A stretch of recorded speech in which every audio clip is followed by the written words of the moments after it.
PG হাসপাতালের নাম পরিবর্তন হলেও লীগের দোসরা এখনও বহাল তবিয়তে আছে বলে মন্তব্য করেছেন বাংলাদেশ জাতীয়তাবাদী ছাত্রদলের সহসভাপতি মোহাম্মদ তৌহিদুর রহমান আওয়াল।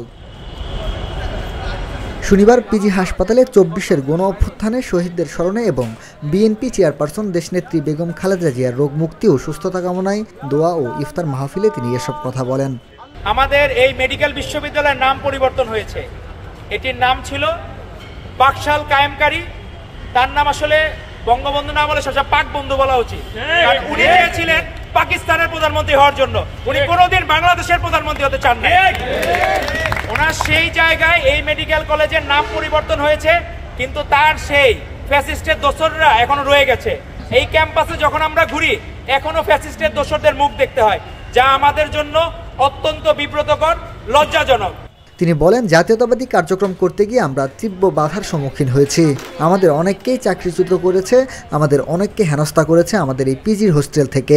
এই হোস্টেল আমাদের অনেক ভাইয়ের রক্তে রঞ্জিত ছাত্রলীগের গুন্ডাদের দ্বারা। আমাদের এখানে অনেককে চাকরিচ্যুত করেছে, আমাদের অনেককে হেনস্থা করেছে।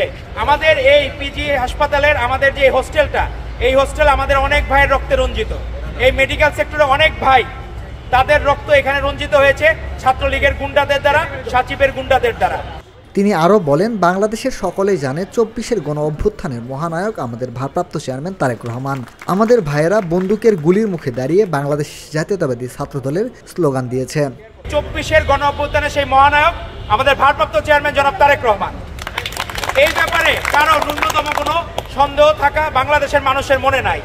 অনেকের মনে থাকতে পারে, কারণ তারা সামান্য হলে সিটের জন্য তারা শেখ মুজিবের বন্দনা করত, তারা ফ্যাসিস্ট হাসিনার বন্দনা করত, কিন্তু আমাদের ভাইয়েরা বন্দুকের গুলির মুখেও বাংলাদেশ জাতীয়তাবাদী ছাত্রদলের স্লোগান দিয়েছে। মিনহাজুল ইসলাম, ভিওডি বাংলা, ঢাকা।